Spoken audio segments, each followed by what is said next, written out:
action. Ça, c'est la règle. إلا الذين آمنوا وعملوا الصالحات والعصر إن الإنسان لفي خسر إلا الذين آمنوا وعملوا الصالحات وتواصوا بالحق وتواصوا بالصبر. Allah subhanahu wa ta'ala nous dit que tout être humain est perdant en fin du compte, sauf ceux qui vont croire, mais pas seulement. Ceux qui vont croire et vont témoigner de leur foi, de leur croyance par les actes. Parce que c'est facile de juste dire je suis croyant et j'ai un bon cœur. Mais la vie, la religion, l'épreuve spirituelle fait que chacun d'entre nous doit prouver sa foi par les faits, par les actions. Aujourd'hui, Inch'Allah, on est avec un autre compagnon qui a une autre histoire et qui s'adapte beaucoup, qui va nous parler beaucoup. Parce que on est tous passés par sa situation. On est tous passés par son épreuve. On a tous été tiraillés entre le soutien de l'islam, entre le bénéfice de l'islam, entre l'intérêt de l'islam et notre propre intérêt, notre ego. Et c'est toujours ces deux forces qui vont se batailler à l'intérieur de nous, mais en fin du compte, qui est-ce qui doit gagner? C'est l'islam. C'est l'intérêt de l'islam, pas notre ego personnel. Notre compagnon, c'est Ka'b ibn Malik radiyallahu anhu. Ka'b ibn Malik est un compagnon du prophète sallallahu alayhi wa sallam, parmi les premiers.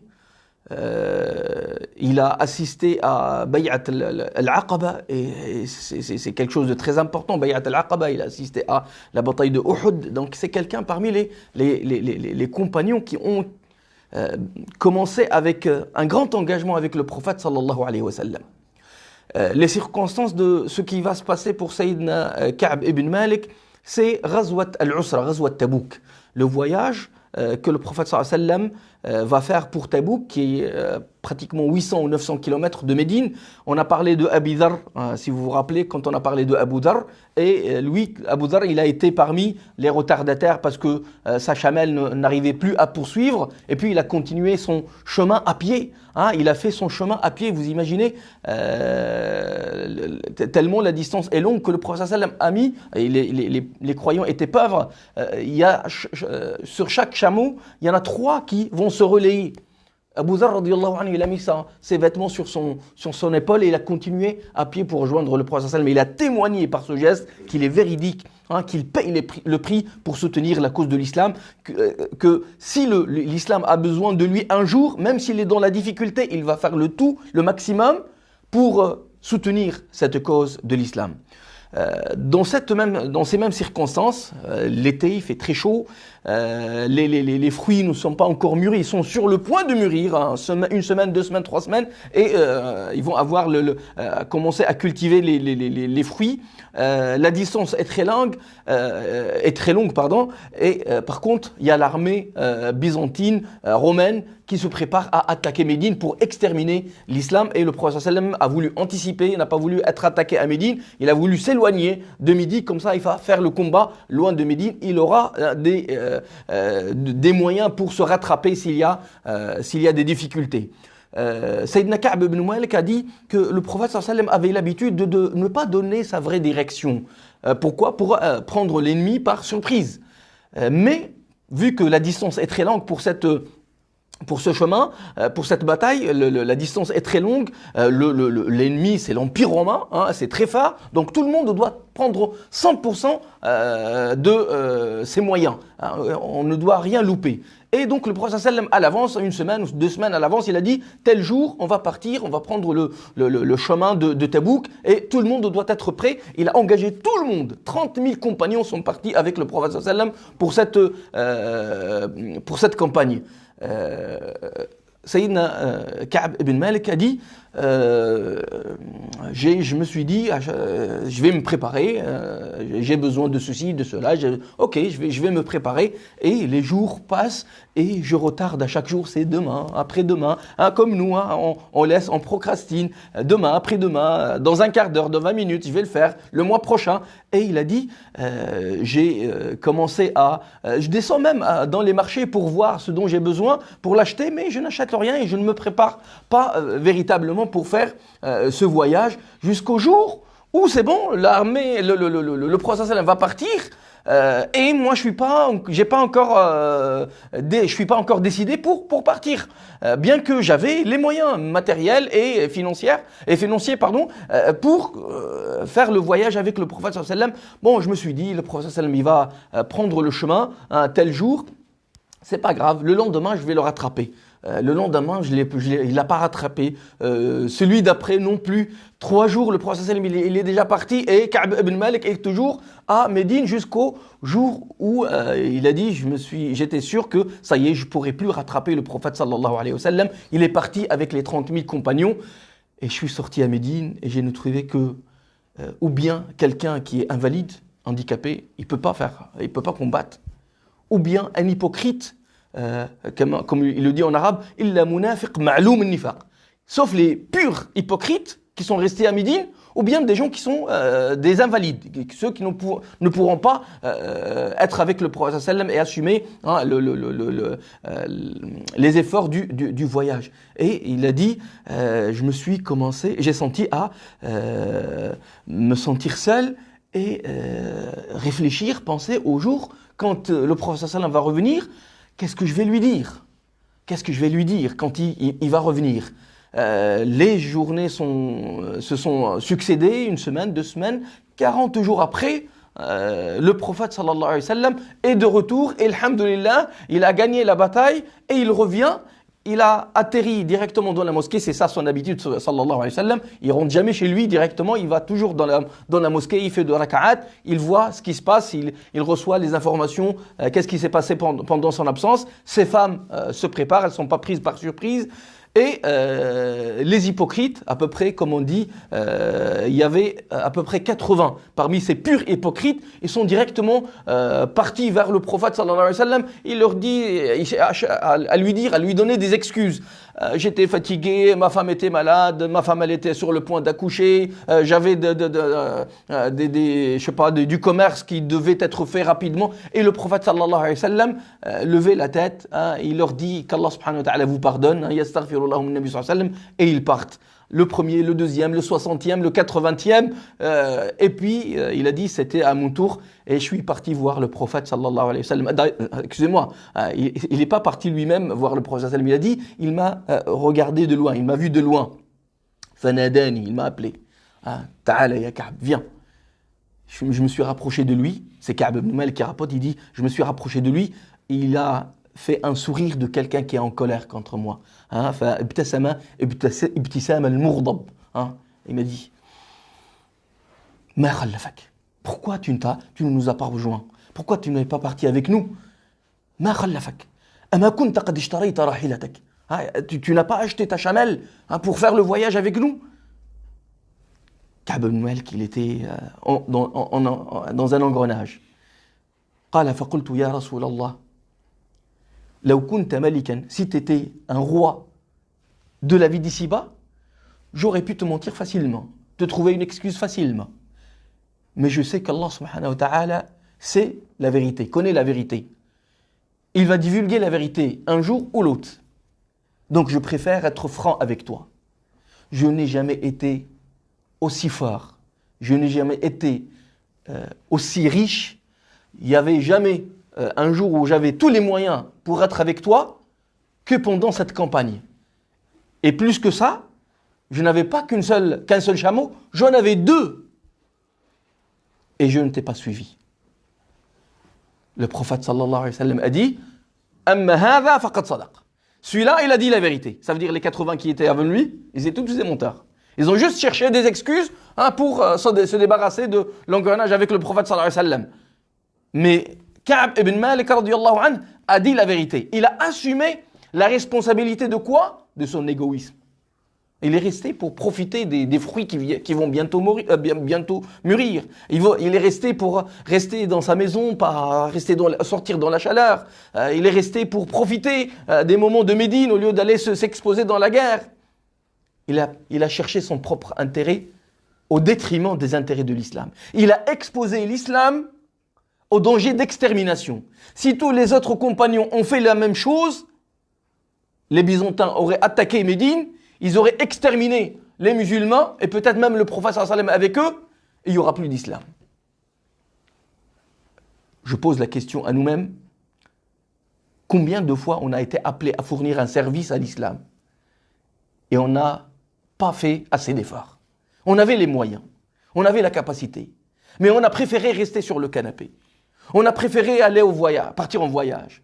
On a préféré garder les 100 euros, les 200 euros, au lieu de les donner pour l'association, pour l'école arabe, pour la mosquée, pour soutenir une famille dans le besoin. On a préféré acheter des baskets pour nos enfants.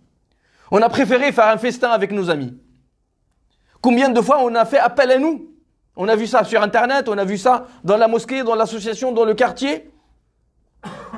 Et on a mis en avant notre propre intérêt et on a oublié l'intérêt de l'islam. Et en ne sachant pas que ça, si tout le monde fait la même chose que nous, il n'y aura plus d'islam. Il n'y aura plus de religion. Il n'y aura plus de gens qui vont continuer à adorer Allah subhanahu wa ta'ala sur cette terre. Je ferme les parenthèses. Donc le prophète sallallahu alayhi wa sallam, il a dit, celui-là a dit la vérité. Il a assumé sa responsabilité. Il a assumé sa défaillance, sa faute, son erreur. Mais il lui a dit, lève-toi. Ok, t'as dit la vérité, je suis d'accord. Mais pour le moment, on va attendre le jugement d'Allah subhanahu wa ta'ala. Lève-toi, hatta yaqdi Allahu fika amra. On va voir ce qu'Allah subhanahu wa ta'ala va décider de ton sort. Et le prophète sallallahu alayhi wa sallam, ce qu'il va faire, qu'il va interdire à tous les musulmans de parler à Ka'b ibn Malik radiyallahu anhu. Lui, en fait, il était dans cette situation, lui et deux autres. Ils étaient trois. Mais là, on est en train de parler de l'histoire de Ka'b ibn Malik. Donc, le prophète sallam a interdit aux croyants, aux musulmans, d'adresser la parole, ne serait-ce que salamu alaykum, à Ka'b ibn Malik et les trois. Les 80 qui ont menti au prophète sallam, ils vivent leur vie normale. Les trois qui ont dit la vérité, ils vont subir le boycott social de tous les musulmans. Pourquoi le boycott social? Toi, tu as mis ton intérêt avant l'intérêt du groupe. Ok, le groupe n'a plus besoin de toi. Reste prisonnier dans ton égoïsme. Regarde si ton ego va te servir à quelque chose. Donc, Ka'b ibn Malik, il est sorti, il est parti chez lui. Il a dit, j'adresse le salam aux musulmans, ils ne me répondent même pas. Je vais acheter quelque chose du marché, ils me vendent de la chose sans m'adresser la parole. Ni si c'est bien, ni si c'est mal, ni prends, ni tiens, ni prends, ni rien du tout. Le premier jour, le deuxième jour, troisième jour, première semaine, deuxième semaine, troisième semaine, et il commence à s'asphyxier. Socialement, il n'en peut plus. Personne ne lui parle. Même le prophète sallallahu alayhi wa sallam, il dit, je rentre dans la mosquée pour faire la prière, je dis salam alaykum au prophète sallallahu alayhi wa sallam. Il ne me répond pas. J'essaie de voir s'il a bougé les lèvres pour me répondre salam alaykum. Je ne l'entends pas du tout. Mais j'essaie de faire attention à ce qu'il a bougé les lèvres pour me dire wa alaykum salam. Personne ne lui parle. Il fait la prière, il ne fait pas la prière, personne ne lui parle. Jusqu'à 40 jours. Et le 40e jour, ça va s'empirer encore plus. Il a dit, au 40e jour, le prophète sallallahu alayhi wa sallam m'a envoyé quelqu'un, il me dit, tu t'approches plus de ta femme. Même ta femme, elle n'est plus avec toi. Tu es seul face à tes erreurs, face à ton ego. Même ta femme est avec la communauté. Elle sert le projet de la communauté, elle sert le projet de l'islam. Et on a dit plusieurs fois que l'islam c'est un projet. C'est un projet pour soi, c'est un projet pour la communauté, c'est un projet pour l'humanité.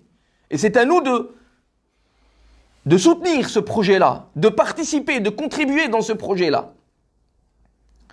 Même ta femme, tu n'as plus le droit de te rapprocher d'elle. Il a dit, je la divorce.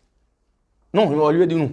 Mais tu ne l'approches pas dans la relation intime homme avec sa femme. Donc, il a dit, voilà, j'ai demandé à ma femme d'aller chez ses parents et je suis resté seul.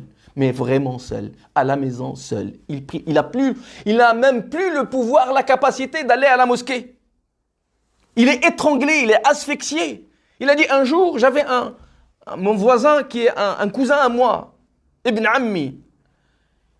Il y avait une petite muraille, une séparation entre ma maison et lui. J'ai escaladé le mur. Je l'ai trouvé en train de travailler de l'autre côté, à 2-3 mètres. Je lui ai adressé salam, il ne m'a pas répondu. Deuxième fois, il ne m'a pas répondu. Je lui ai dit, je te demande de par Allah, est-ce que je ne suis pas un bon croyant? Est-ce que je ne suis pas un vrai croyant? Il ne m'a pas répondu. Deuxième fois, il ne m'a pas répondu. Je lui ai dit, As'aluka billah, je te demande de par Allah. Est-ce que tu sais que je suis hypocrite? Est-ce que tu sais que je ne suis pas véridique? À la fin, il m'a dit, Allah wa rasuluhu a'lam. C'est Allah subhanahu wa ta'ala et son prophète qui savent ça. Moi, je dis rien. Tant qu'Allah subhanahu wa ta'ala et son prophète n'ont pas donné leur verdict, moi, je dis rien. Je te juge pas, ni bon ni mauvais. Il a dit, fafadat aynay. Il dit, je suis descendu du mur et mes yeux sont... j'ai commencé à pleurer comme jamais. Il est fermé, enfermé. La punition, c'est ça. C'est ça la punition. C'est que tu cherches ton égoïsme, tu seras emprisonné de ton égoïsme. Et la punition sera dans cette vie d'ici-bas, vaudra mieux que le jour du jugement dernier. Imagine que pour nous, on est dans une situation pire. Hein? Le jour du jugement dernier, imaginons que parce qu'on a été en retard, on n'a pas voulu faire l'effort nécessaire, que le prophète ne voudra pas nous parler le jour du jugement dernier. Ne voudra pas nous donner à boire de sa bassine. Donc, vaudra mieux pour Ka'b ibn Malik que la punition soit dans cette vie d'ici-bas. Et donc, il est resté. Son voisin, son cousin, il ne lui parle pas. Sa femme, elle n'est plus là. Lui, il est tout seul. Il ne peut même plus aller faire la prière à la mosquée. Il ne peut plus sortir de chez lui. Un jour, au 50e jour de cette épreuve-là, il a dit, j'étais en train de faire Salat al-Fajr sur le toit de ma maison. J'étais sur le toit de ma maison. Apparemment, ils ont des escaliers pour monter sur les toits de leur maison. C'était leur tradition là-bas. Il a dit, j'étais en train de faire la prière et il y avait 2 compagnons qui étaient sortis pour m'annoncer la bonne nouvelle qu'Allah subhanahu wa ta'ala a accepté mon repenti. Il a dit, il y en a un qui était sur un cheval et l'autre qui était à pied, mais qui, pour être plus rapide que celui sur le cheval, il est monté sur une petite colline, il a crié « Abshir ya Ka'b ibn Malik bi tawbatillahi alayk » Il a dit, je t'annonce la bonne nouvelle, Allah subhanahu wa ta'ala a révélé ton repenti, il t'a pardonné, Allah subhanahu wa ta'ala il t'a pardonné. Il a dit tellement j'étais content, je me suis prosterné tout de suite pour faire la prosternation de remerciement. Ta'rifoun sujoud de shukr. Quand Allah subhanahu wa ta'ala te fait quelque chose, c'est bien de te prosterner, de mettre la tête par terre et de faire tasbih à Allah subhanahu wa ta'ala et tu remercies en signe de gratitude à Allah subhanahu wa ta'ala. Il a dit je me suis effondré par terre, j'ai remercié Allah subhanahu wa ta'ala, puis le cavalier s'est rapproché de moi, je n'avais rien que un manteau, je lui ai offert mon manteau. Je n'avais même pas d'habit pour sortir, aller à la mosquée. J'ai prêté un nouveau manteau, un nouveau blouson peut-être avec, aujourd'hui on va dire, un nouveau blouson à mon voisin pour aller voir le prophète sallallahu alayhi wa sallam. Et je suis parti voir le prophète sallallahu alayhi wa sallam. Et sur le chemin, les musulmans qui m'ont pas adressé la parole depuis 50 jours, 1 mois et 20 jours. Depuis 50 jours, ils m'ont plus adressé la parole depuis 50 jours. Tout le monde vient m'accueillir et me féliciter pour me dire qu'Allah subhanahu wa ta'ala, alhamdulillah, qu'Allah subhanahu wa ta'ala, il t'a pardonné. Et puis je suis arrivé à la mosquée, j'ai trouvé le prophète sallallahu alayhi wa sallam. Je me suis assis devant lui et le prophète sallallahu alayhi wa sallam, il m'a dit Abshir ya Ka'b bi khayri yawmin tala'a alayka mundhu waladatka ummuk. Je t'annonce la bonne nouvelle, ce jour-là est le meilleur jour depuis ta naissance. Ce n'est même pas le jour de son islam, c'est le jour de se repentir. Le jour où il s'est repenti à Allah subhanahu wa ta'ala. Et le péché c'était quoi? de Ka'b ibn Malik radiyallahu anhu, duquel il s'est repenti, alhamdulillah, pas comme les 80 hypocrites. Il était véridique, il a assumé sa responsabilité. Mais c'était quoi son péché? L'égoïsme. Ma famille, mon travail, ma voiture. Pire, aujourd'hui on dit mes vacances. Et aujourd'hui on dit mes plaisirs avant l'islam. Mon repos avant l'islam. Mon argent avant l'islam. Mes vacances avant l'islam. Les véridiques ne sont pas comme ça. Les véridiques sont comme les 30 000 qui sont partis avec le prophète sallallahu alayhi wa sallam. Comme les compagnons qu'on a vus. Et ce ne sont que des modèles, que des extraits de leur vie, à travers lesquels ils ont montré qu'ils sont là pour Allah subhanahu wa ta'ala. En premier lieu, قُلْ إِنَّ صَلَاتِي وَنُسُكِي وَمَحْيَايَ وَمَمَاتِي لِلَّهِ لِلَّهِ رَبِّ الْعَالَمِينَ لَا شَرِيكَ لَهُ. Ma vie, ma mort, mes rituels, mon adoration, tout ça c'est pour Allah subhanahu wa ta'ala. Aucun associé, ni l'argent, ni le travail, ni le repos, ni les plaisirs, ni rien du tout. Allah est le premier, la première chose dans ma vie. Ramadan nous rappelle que Allah est le premier. Allah est numéro 1. Le paradis, c'est la chose la plus importante pour moi. La satisfaction d'Allah subhanahu wa ta'ala. Je ne mange pas, je ne bois pas, rien du tout, aucun plaisir. Concentration totale sur la relation avec Allah subhanahu wa ta'ala. Qu'Allah subhanahu wa ta'ala nous donne cette force. Et nous devons, comme j'ai dit, chacun d'entre nous doit se poser cette question. Est-ce que mon engagement, est-ce que mes actions témoignent que je fais partie des véridiques ou des menteurs? Parce qu'il y a des menteurs. Parce qu'il y a des menteurs d'ailleurs dans les versets qu'Allah subhanahu wa ta'ala a révélés.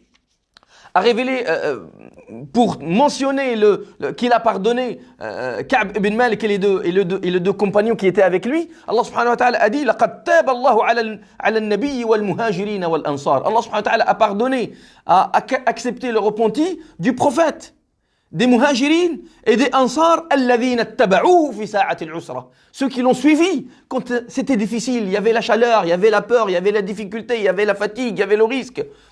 Qui l'ont suivi, ils n'ont pas pensé, ils n'ont pas négocié avec leur passion. بعدما كاد يزيغ قلوب فريق منهم ثم تاب عليهم إنه بهم رؤوف رحيم. Allah subhanahu wa ta'ala a accepté le repenti. وعلى الثلاثة, les trois compagnons qui ont malheureusement ils sont restés en retard. وعلى الثلاثة الذين خلفوا ليس تخلفوا. خلفوا. C'est Allah subhanahu wa ta'ala qui n'a pas voulu qu'ils sortent parce qu'il avait un petit poids, un petit péché dans leur cœur. Ils sont pas véridiques à 100%. Ils sont véridiques peut-être à 95%, mais il leur manque que 5%. Non, le croyant, le véridique, il est engagé à 100% pour l'islam. وعلى الثلاثة الذين خلفوا حتى إذا ضاقت عليهم الأرض بما رحبت. Comme ça y est, ils ne trouvent plus d'espace. C'est comme si ils étaient dans un endroit exigu. ضاقت عليهم الأرض بما رحبت وضاقت عليهم أنفسهم. Même leur cœur, même leur poitrine, ils se sentent plus. Ils sont prisonniers, comme j'ai dit tout à l'heure. Ils sont prisonniers dans leur ego. Ils n'arrivent plus à discuter, à s'émanciper socialement. Ils sont prisonniers dans leur ego. وضاقت عليهم أنفسهم. Ils ont su qu'il n'y aura pas d'issue que dans le fait de suivre le chemin d'Allah subhanahu wa ta'ala et être en accord avec Allah subhanahu wa ta'ala. Allah subhanahu wa ta'ala a accepté leur repenti. Innahu huwa at-tawwabur rahim. Le verset qui vient juste d'après, c'est quoi? Ya ayyuhalladhina amanu ittaqullaha wa kunu ma'as sadiqin. Oh, c'est énorme, la finesse, l'ordre, la structure du message d'Allah subhanahu wa ta'ala. Tout de suite, il nous adresse le message à nous. Oh, vous les croyants, craignez Allah subhanahu wa ta'ala et soyez avec les véridiques, avec les 30 000. Ne soyez pas avec ceux qui restent derrière. Kariha Allahum bi'athahum. Allah subhanahu wa ta'ala, il le dit dans un autre verset. C'est Allah, c'est pour ça il dit khullifu, thalatha alladhina khullifu. Dans un autre verset, il dit Kariha Allahum bi'athahum, fathabbatahum. Allah subhanahu wa ta'ala n'a pas voulu qu'ils sortent. Il a fait qu'ils se sont sentis lourds. Ya ayyuhalladhina amanu, ma lakum idha qila lakum unfiru fi sabilillahi ithaqaltum ila al-ard. Araditum bil hayati ad-dunya min al-akhirah. Fama mata'u al-hayati ad-dunya fi al-akhirati illa qalil. Oh, vous les croyez, pourquoi quand Allah subhanahu wa ta'ala vous ordonne de s'engager, de faire des efforts, de soutenir la cause de l'islam, que ce soit soutenir une école, soutenir une association, soutenir une valeur, soutenir un projet, un petit projet dans le gros projet de l'islam. Pourquoi vous vous sentez lourd? Pourquoi votre main devient lourde pour sortir votre carte bancaire, pour sortir les 20 euros ou les 50 euros? Pourquoi vous vous sentez lourd pour descendre, prendre votre voiture et aller à la mosquée, aller à la manifestation qui va soutenir une cause, des causes des musulmans? Pourquoi le jour où on compte sur vous, vous êtes absent? Est-ce qu'avec ce comportement, vous serez agréé, accepté par Allah subhanahu wa ta'ala? Accepté par le prophète sallallahu alayhi wa sallam? Vous cherchez le paradis? Vous cherchez à être le voisin du prophète sallallahu alayhi wa sallam au paradis? Il faut payer le prix. Depuis le début de Ramadan, c'est ça. Et j'essaie à chaque fois de pousser un peu plus loin et d'éclaircir un peu plus l'image. Et alhamdoulilah, j'espère que petit à petit cette image s'éclaircit et qu'on est de plus en plus conscient de notre responsabilité face à notre ego. Notre ego ne doit pas nous éloigner de notre but principal. Peut-être aujourd'hui on n'est pas au niveau. On est tous faibles. Mais il faut se projeter. Il faut se projeter et se mettre sur des rails qui vont finir qu'un jour, je serai parmi les pieux. Qu'est-ce qui va faire que je serai parmi les véridiques et les pieux? C'est que je vais travailler sur moi-même, sur mon ego, sur mes passions. Je vais essayer de les maîtriser, comme on a vu dans le cours de dimanche dernier. C'est que mon âme doit maîtriser mes passions et mon côté terrestre. C'est pas le contraire. Et c'est la grande école de Ramadan, l'école de la patience et de la maîtrise de soi. L'école de la spiritualité et de l'ascension vers Allah subhanahu wa ta'ala. Donc, Allah subhanahu wa ta'ala a accepté ce geste du compagnon Ka'b ibn Malik radiyallahu anhu, et c'est une grande leçon pour nous-mêmes. La question avec laquelle je voudrais qu'on sorte tous aujourd'hui, c'est quel est le projet dans lequel je veux participer? D'abord, est-ce que j'ai participé déjà? Est-ce que j'ai fait quelque chose pour l'islam jusqu'à aujourd'hui? Je fais mon bilan. Est-ce que j'ai fait quelque chose dans l'éducation? Est-ce que j'ai fait quelque chose dans la spiritualité? Est-ce que j'ai fait une action dans le da'wah, dans la prédication, dans le travail, l'embellissement de l'image de l'islam, la bonne exposition de l'image de l'islam, le soutien des causes des musulmans en France, en Europe, dans le monde, de l'humanité, les causes de l'humanité? Est-ce que je fais quelque chose pour que les gens aiment cette religion? Ou bien je suis toujours derrière? Je fais ma vie, ma voiture, ma maison, mon travail, ma famille, mes enfants, et puis le reste, je n'ai rien à voir. Je n'ai rien à voir avec vous. Faites vos projets, faites votre tarawih, construisez votre mosquée, enseignez les enfants, merci beaucoup. Moi, je vous fais de dua une fois tous les 2 ans. Peut-être pendant Ramadan, je vous fais de dua. C'est pas comme ça. L'islam, c'est un projet qui se construit en groupe, tout le monde ensemble. Personne ne doit être en retard. Qu'Allah subhanahu wa ta'ala fasse que nous soyons à la hauteur. Allahumma علمنا اللهم ارفع إيماننا وقونا حتى نكون في مستوى خدمة دينك. اللهم استخدمنا ولا تستبدلنا يا أرحم الراحمين. اللهم استخدمنا ولا تستبدلنا يا أرحم الراحمين. اللهم اهدنا واهد بنا واجعلنا سببا لمن اهتدى برحمتك يا أرحم الراحمين. ربنا لا تجعلنا فتنة للذين كفروا برحمتك يا أرحم الراحمين. اللهم آت نفوسنا تقواها وزكها أنت خير من زكاها أنت وليها وأنت مولاها برحمتك يا أرحم الراحمين. اللهم أعنا على ذكرك وحمدك وشكرك وحسن عبادتك يا أرحم الراحمين. اللهم اقسم لنا من خشيتك ما تحول به بيننا وبين معصيتك ومن طاعتك ما تبلغنا به الفردوس الأعلى من جنتك ومن اليقين ما تهون به علينا مصائب الدنيا. اللهم اجعل نبينا صلى الله عليه وسلم يستقبلنا يوم القيامة ويرحب بنا ويفرح بنا ويسقينا من يده الشريفة شربة هنيئة مريئة لا نظمأ بعدها أبدا برحمتك يا أرحم الراحمين. اللهم اجعلنا من المؤمنين الصادقين. اللهم اجعلنا من المؤمنين الصالحين برحمتك يا أرحم الراحمين. اللهم أعتق رقابنا من النار. اللهم اغفر ذنوبنا وإسرافنا في أمرنا وثبت أقدامنا برحمتك يا أرحم الراحمين. اللهم صل على سيدنا محمد في الأولين وصل عليه في الآخرين وصل عليه في الملأ الأعلى برحمتك يا أرحم الراحمين. سبحان ربك رب العزة عما يصفون وسلام على المرسلين والحمد لله رب العالمين والصلاة والسلام عليكم ورحمة الله وبركاته.